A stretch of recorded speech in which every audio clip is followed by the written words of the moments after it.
After Wenger puts pen to paper. Arsene's somebody I've worked with now for over 8 years, and I know the quality of the man. And those values that he has, those qualities, are world-class. And he's driven to move forward. He's driven to evolve. But can he really get Arsenal back to the top of the domestic game? Tony Adams doesn't think so. Maybe he thinks that we can win the league in the next 2 years, or he does think we'll get back into Europe. I don't think they can, and I just don't want it to end in tears, for his sake, rather than anybody else's. And the All Blacks captain can't wait to get stuck into the Lions. If we don't win, it'll certainly be really disappointing from our point of view. That's not the way you look at things though, mate. You look at these series as opportunities. And for us as this All Black group, we're pretty young, mate. We've got a young group, a really exciting group, so we can't wait to get into it.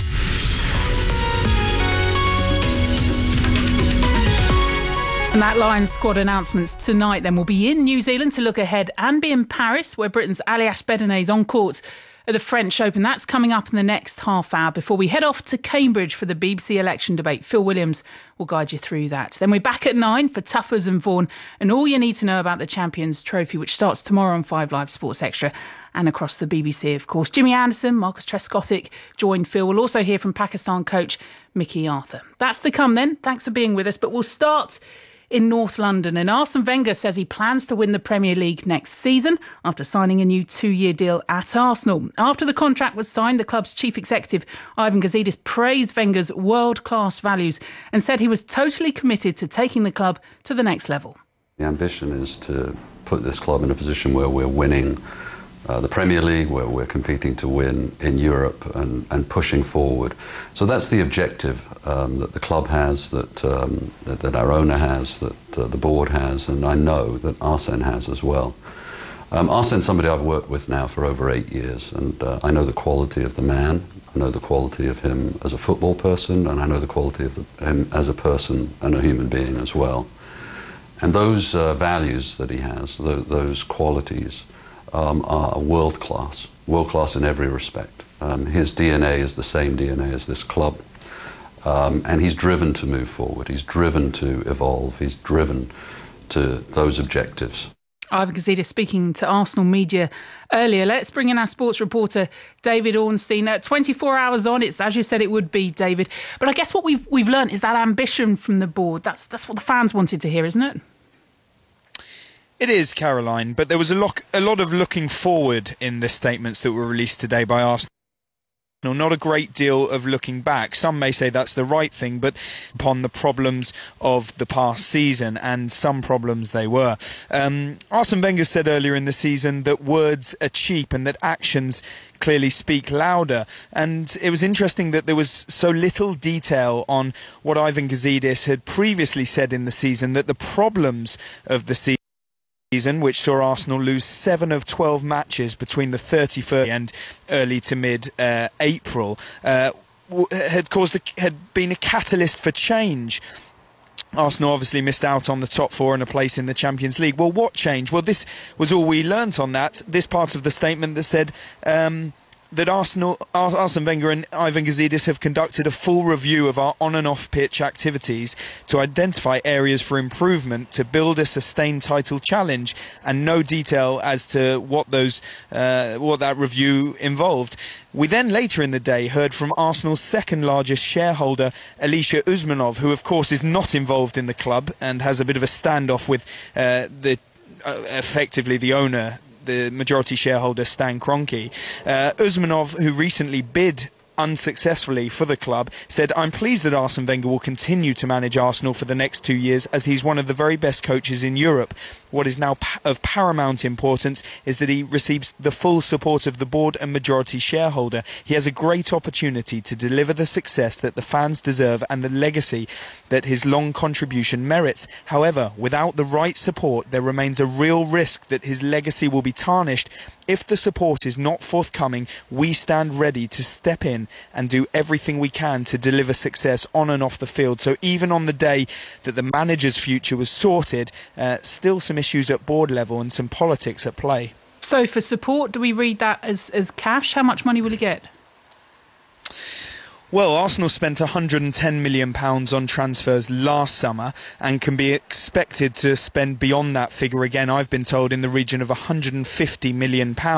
However, the issue is not only about transfer fees, but the wages, because Arsenal have a very high wage bill, while their revenue, despite the new television deals coming in that will boost their revenues, their commercial revenues remain relatively flat and far behind the likes of Real Madrid, Manchester United, Barcelona. And so that's even before you factor in dropping out the Champions League and into the Europa League. So they need to be careful when it comes to financial fair play, and that could affect who they can buy this summer. It may see them needing to sell players to free up funds, and so that's really one to watch. So is that Ozil going? Is that Sanchez going? I don't think so. I think they'll do everything in their power to keep Sanchez and Ozil, even if it means them leaving for a free next summer. However, I would look out for the likes of Jack Wilshere, Alex Oxlade-Chamberlain. They're both out of contract in the same summer as Alexis Sanchez and Mesut Ozil, and we don't know what's happening with contract negotiations over either of those two. Another player who has said through his agent today that he wants to leave is Lucas Perez, the striker. So it's an incredibly important summer for Arsenal in terms of new signings, contract renewals and preparing for the new season. There's no margin for error for Arsene Wenger now in his 2-year contract. He'll be here until 2019. There's no break clause in that deal, and I'm told they may even go beyond that if everything goes well, and he's currently 67 if he's still in good health. But yeah, they really need to perform on the pitch and bring the success that they've talked about in those statements. OK, David, thank you. Our sports reporter, David Ornstein. Well, let's hear from Arsene Wenger then. He had this message for the fans. Let's be together to support our players and to support the club, and give absolutely all together our best to be at the level where we want to be. We can move up to the next level. I'm convinced of that by having faith in the way we want to play football, and by supporting these players we have already. And of course we'll try to strengthen even our squad to be stronger next season. But we want to be faithful to the way we want to play the game, and we want to support this way all together. Arsene Wenger speaking to the club earlier. Well, his former captain, Tony Adams, says he hopes for Wenger's sake that he's made the right call. I just don't want it to end in tears, for his sake rather than anybody else's. It's a caring, constructive dad, brother advice that I'm kind of putting out there. And maybe he thinks that we can win the league in the next 2 years, or he does think we'll get back into Europe and win the... Looking at this squad, I don't think they can. And he's just won the FA Cup.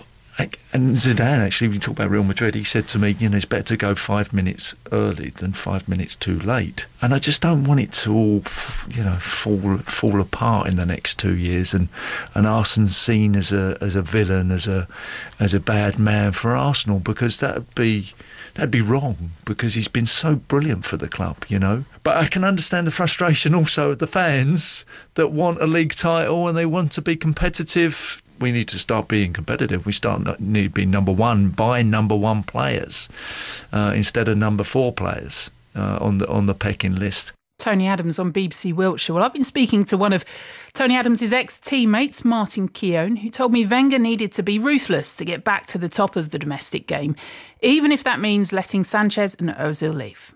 When I was involved in the football club all those years ago and left the football club, Arsene Wenger, I worked for, probably the best manager I worked for, I saw them riding off into the sunset to win everything in Europe, gone unbeaten for a whole season, and he's fallen from those dizzy heights. There's no doubt. It's still now a decent team that's able to win the FA Cup, but he's got to get back into that position, got to get back to boiling point to get this team really determined.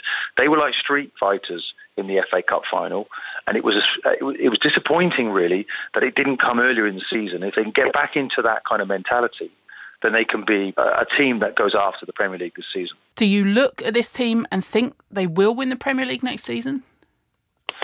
Not at the moment. I believe that the manager needs to make some really tough decisions now that he's in position. Sanchez's contract needs to be 100% secured. Is that going to happen? Does Ozil leave? I think usually the players, when they join up with their international teams, which is about to happen, we get to find out what they really want to do. And we'll hear those those noises coming out, I'm sure both players want to go elsewhere because they want to be in the Champions League. They want to win the Premier League, and maybe they don't feel it can be done there. But it's, the club is much bigger than two individuals. And if it is that we have to say, or the club says, cheerio to those players and he looks for new ones, then for me that's the right decision. They've been overindulged at times this season, and they let Arsenal down in that period where they lost twice to Bayern Munich 5-0. They conceded 10 goals against Bayern Munich, and that is really the level of the problem.